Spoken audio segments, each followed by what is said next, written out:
Hey guys, welcome to chapter 4 of your English curriculum, A Truly Beautiful Mind. Like any other chapter, let's just begin with the theme of the story. It's about a brief sketch of the life and achievements of one of the famous scientists in the world, Albert Einstein. I'm sure everyone must of you have heard of it. Albert Einstein reveals that a great man are not necessarily noticed during early years. So we are going to basically walk through his life. How were the early struggles? How did the teachers and the other people perceive him? Then how did he struggle to actually get his work published? And how did he become famous? Quickly, let's start with it.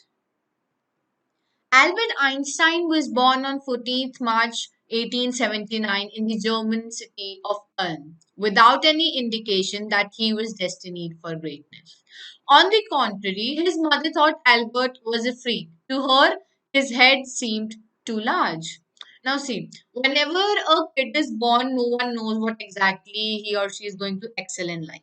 So, when Albert actually was born, a mother actually find him that he has rather unusual skull and he has a big head compared to normal kids. Moving forward, at the age of 2.5, Einstein still wasn't talking. When he finally did learn to speak, he uttered everything twice. Einstein did not know what to do with other children, and his playmates called him Brother Boring. Okay, so now what happened is that since Albert was growing, so at the age of 2.5, he still couldn't speak much, and his family was quite worried that okay, what if he's a special child, and then whenever he used to speak everything twice, so all his playmates, all the people, or all the kids of his age, they used to start call him Brother Boring. So the youngster played by himself much of the time. He especially loved mechanical toys. Looking at his newborn sister Marja, he is said to have said, "Fine, but where are her wheels?" So now Albert, since his childhood, he loved playing with mechanical toys like trucks and cars and all. And since he was, he was having speech problems and he couldn't just be like normal kids. So obviously it would be definitely the fact that all the kids then would not prefer to play with him. So he used to play alone. But as soon as his sister was born, he was a bit confused and he was like, okay, she's my sister, but where are her wheels? According to him, everything had some mechanical structure towards it. A headmaster once told his father that what Einstein chose as a profession wouldn't matter because he'll never make a success at anything. Now, considering that Albert was usually having issues while speaking, then while coping up with his peers, being social enough, so his teacher used to say that okay, whatever career he chooses, it doesn't matter because he'll never be successful in his life. Einstein began learning to play the violin at the age of 6 because his mother wanted him to. He later became a gifted amateur violinist, maintaining his skill throughout his life. Now, see, violin is one of the most difficult instruments to play. And you can definitely get to know that Einstein was special because at the age of 6, started playing violin very fluently, and he became one of the greatest violinists as well, despite of the fact that we know him to be a genius in the field of science. Albert Einstein was not a bad pupil. He went to high school in Munich, where Einstein's family had moved when he was 15 months old, and scored good marks in almost every subject. Now, see, they're also saying that Einstein was not someone who is dumb or who was stupid to be there in the class. He used to score some really decent marks in his high school, which was situated in a German city called Munich. Einstein hated the school's regimentation and often clashed with his teachers. At the age of 15, Einstein felt so stifled that he left the school for good. Now, the problem was not with whatever he used to actually grasp and understand. He had a problem how the school's curriculum was, how the things worked out for him, how the classes were given, what all subjects were taught. So at the age of 15, he decided that okay, it's enough for me and I can't tolerate this at all. So now I'll just leave school for good. The previous year, Albert's parents had moved to Milan and left their son with relatives. After prolonged discussion, Einstein got his wish to continue his education in German speaking Switzerland in a city which was more liberal than Munich.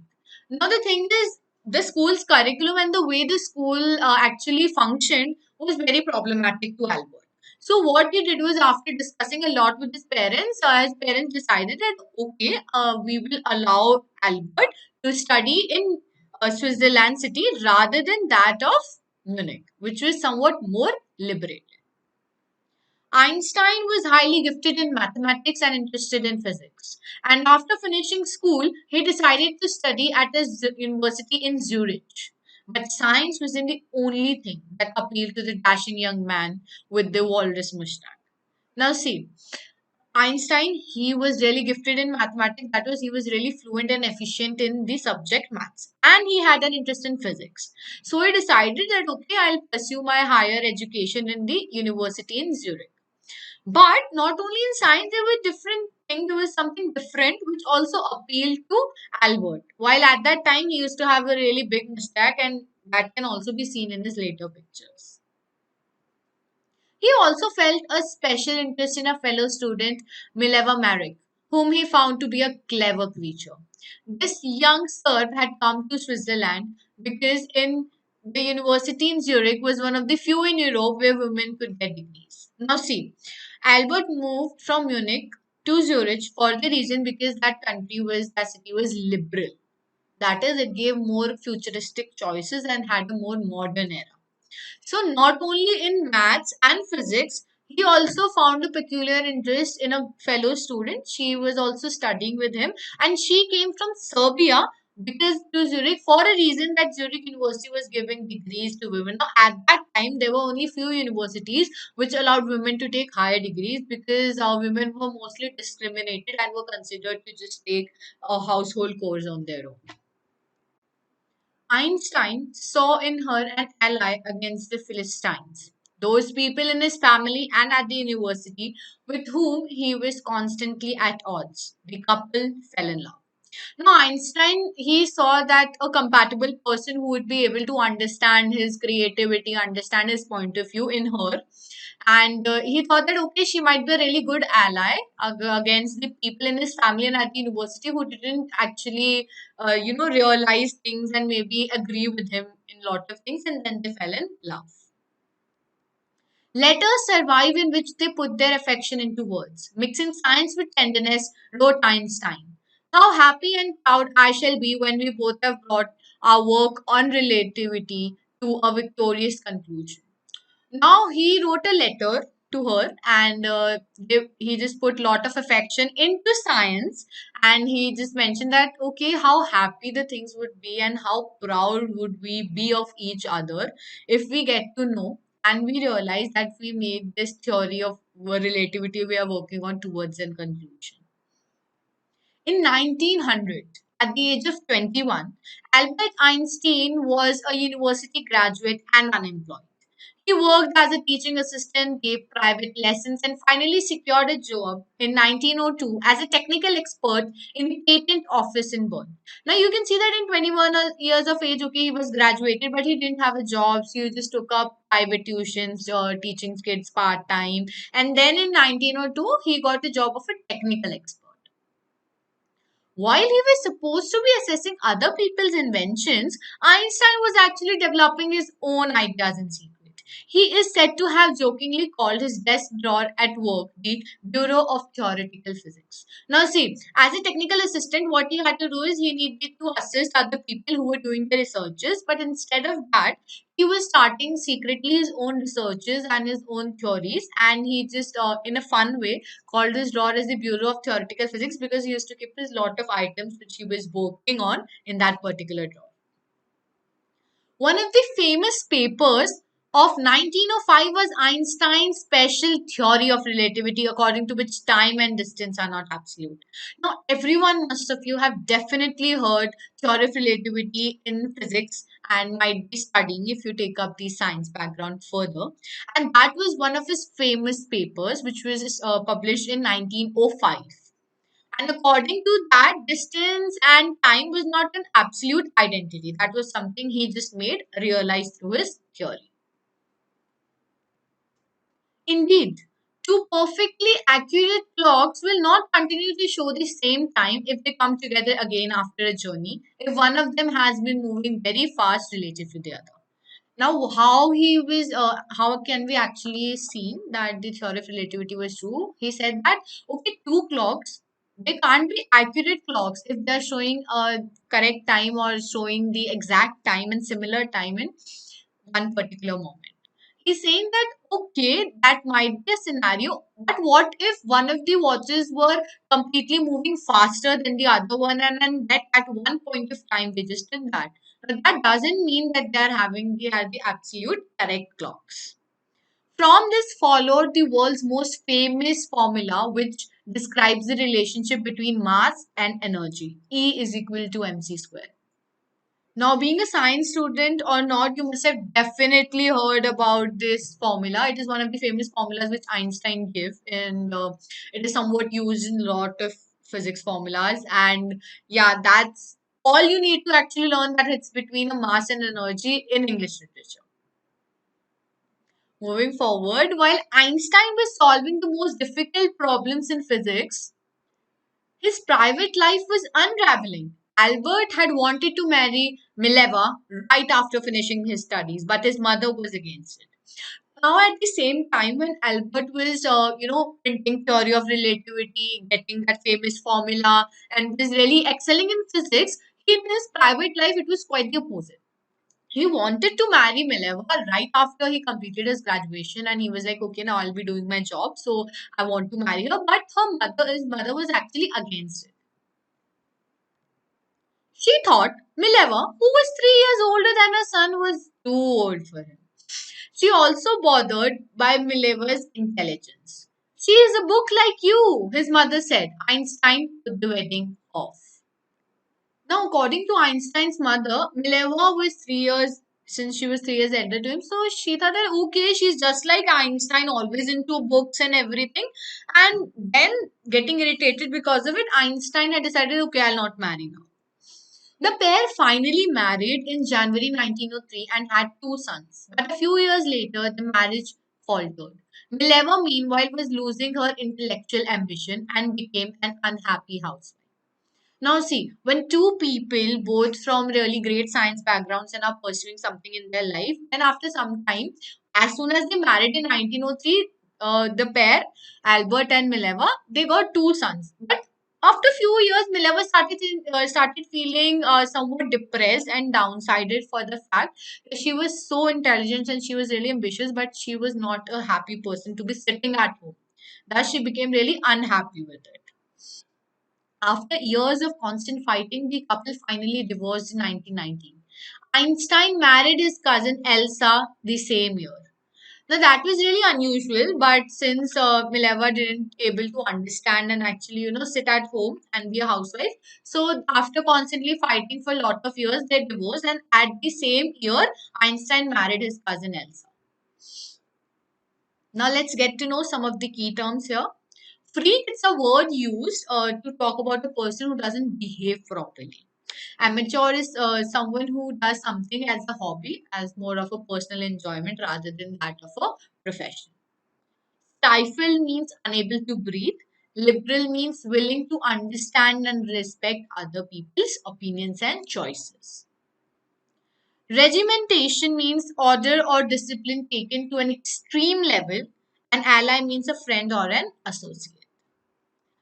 Philistines, a word used disapprovingly to talk about people, or we can rather say Philistines here for the fact it somewhat similarly means to the people who are from Philippines and all, but it actually means is that it's a word which is talking disapprovingly about people who don't like art, literature, and music. Patent means a document which gives the right of an invention to an inventor. Just like if Albert Einstein had published the paper of theory of relativity, then he should ask for a patent which will prove that okay, this is the theory given by Albert and not by any other person.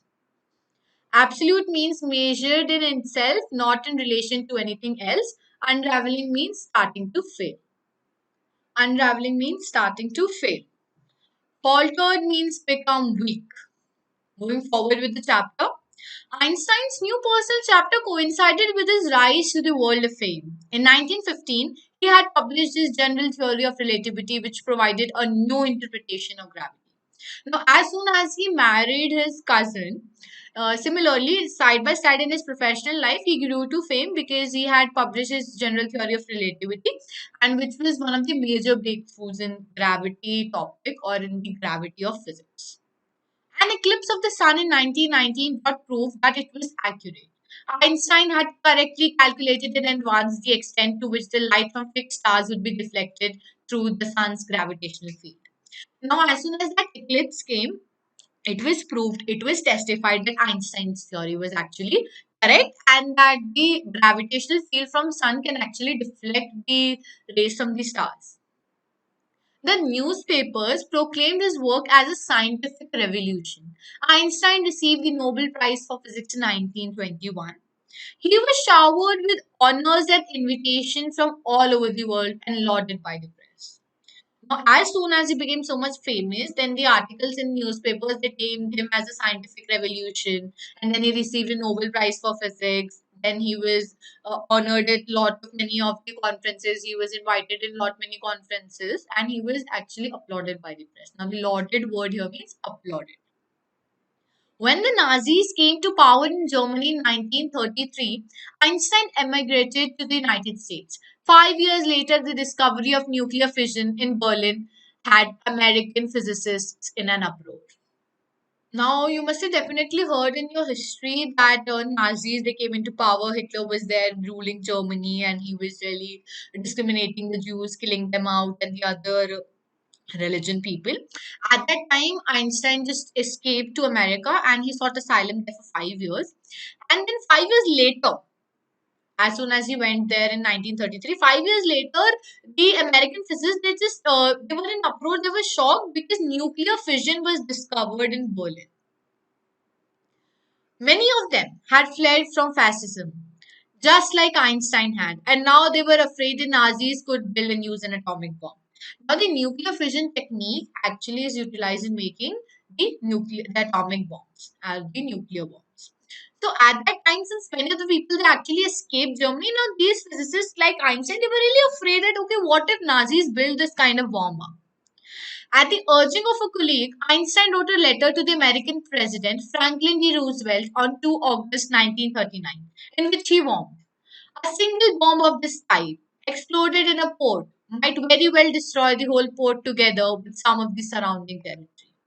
Now, at that time, uh, as soon as the things of the nuclear fission and atomic bomb they were into making, one of Einstein's colleagues actually suggested him to write a letter to the American president at that time, Franklin D. Roosevelt. And at that time, he mentioned that, okay, with a single bomb like an atomic bomb, that could destroy not only the port but also the surrounding territories. His words did not fail to have an impact. The Americans developed the atomic bomb in a secret project of their own and dropped it on the Japanese cities of Hiroshima and Nagasaki in August 1945. Now, see, being a really famous scientist all over the world, as soon as he decided to give a warning to the American president, America did take that seriously. And then, in a secret project, they made their atomic bomb of their own and they dropped it on the two Japanese cities. And this too, you might have definitely heard in history chapters. Einstein was deeply shaken by the extent of the destruction. This time he wrote a public missive to the United Nations. In it, he proposed the formation of a world government. Now, see, Einstein, he thought that, okay, if I'll give this a kind of warning, he didn't expect this kind of destruction to happen. And when this happened, and at that time, he decided that, okay, I'll write to United Nations because it is somewhat of a world forum.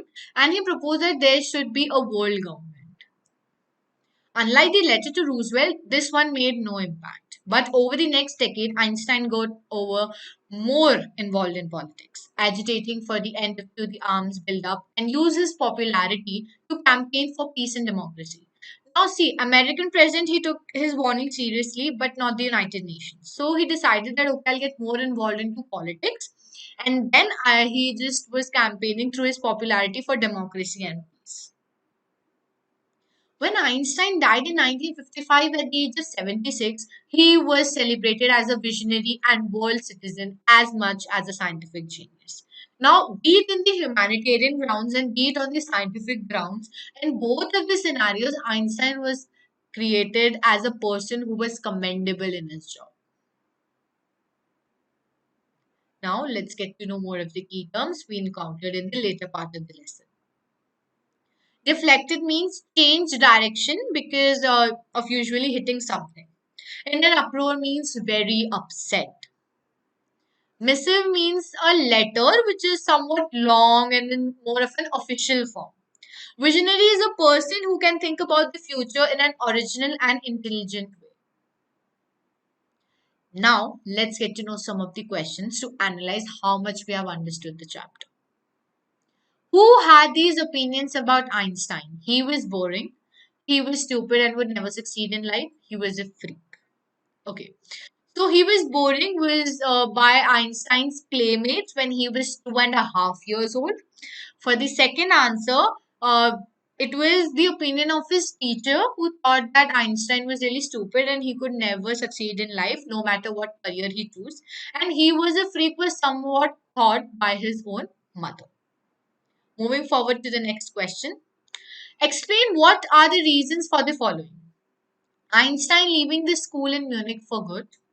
Einstein wanting to study in Switzerland rather than in Munich. Einstein seeing in Mileva an ally. Talking about the first part's answer, Einstein wanted to leave Munich because of the fact he was not at all happy and content with the kind of things, the discipline, and the school curriculum, how it functioned. Einstein wanted to study in Switzerland rather than in Munich because Switzerland was more liberal and we had more modernistic approach towards education. Talking about the third part, Einstein sees ally in Mileva. He used to see that because of the fact because she also was from the same domain and she wanted to prosper more in life. She had the same similar interests like Albert in the fields of art and science. Moving forward to the next question. What did Einstein call his desk drawer at the patent office and why? Now, Einstein used to call his drawer the Bureau of Theoretical Physics, and he used to say that for the fact that rather than assisting people on their own researches, Albert used to secretly work on his own theories and projects and used to keep all his works into that drawer. Why did Einstein write a letter to Franklin Roosevelt? Now, when Einstein saw the nuclear fission technique being utilized and being found out by the Nazis in Germany, he wanted, and he was also pursued by his colleague to actually write that letter in order of warning Franklin D. Roosevelt, the American president at that time, that the things could get much more complicated and it would not result into peace rather than into more war and destruction. Moving forward to the next question. How did Einstein react to the bombing of Hiroshima and Nagasaki? So we can definitely answer this while we were reading in the last part of the chapter. We got to know that Einstein was really deeply affected by that, and and he also wrote a letter to the United Nations for having a world government because he was not at all in favor of war and destruction. Last but not the least, why does the world remember Einstein as a world citizen? Now, when the bombings of Hiroshima and Nagasaki were done by the American government, at that time Einstein wrote a letter to the United Nations and then he got involved more into politics and he campaigned using his popularity for democracy and peace. Now, seeing his developments into politics and his active participation into various campaigns, that's the reason he was considered as a world citizen. Let's just quickly revise the chapter in order to understand and to just have a quick recap of what all we had learned. So, this story is about Albert Einstein, who was born in the year 1879 in a German city called Ulm.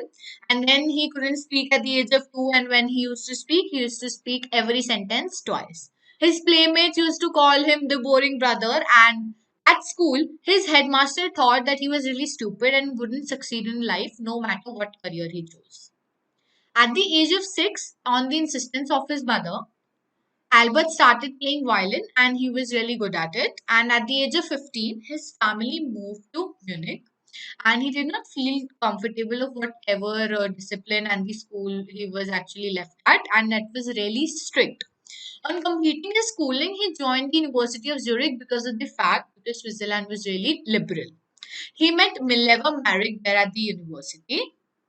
Einstein and Mileva had two sons after their marriage, but the marriage didn't survive and they got divorced in 1990. After their education, Einstein actually worked as a technical expert, and there in his patent office, he was secretly working on his idea of relativity. And in 1915, he published his famous paper, Theory of Relativity, and after some time also gave the formula of E is equal to mc square. His paper on general theory of relativity gave an absolute new definition to gravity in physics. In 1919, during the solar eclipse, his theory was actually proven to be right because he had correctly identified and calculated how much were the rays going to affect it because of the gravitational field of sun. In 1933, he emigrated to USA because at that time Hitler was in power and Nazis had taken over Germany. In 1938, Germany discovered the principle of nuclear fission, which made them eligible to make atomic bombs. So, at that time, in persuasion with a colleague, Albert wrote to Franklin D. Roosevelt, the American president at that time, and wrote that it will be really difficult and it will cause war and destruction if this bomb was utilized. So, then America, in a secret project, they made the bombs and they dropped it on Hiroshima and Nagasaki. And then seeing that kind of destruction, Albert wrote to United Nations to form a government, but that didn't actually have a great impact. And then Albert decided to be more active into campaigns and politics and decided that he'll use his popularity for world peace and democracy. That's all for the quick revision. Thank you for joining in.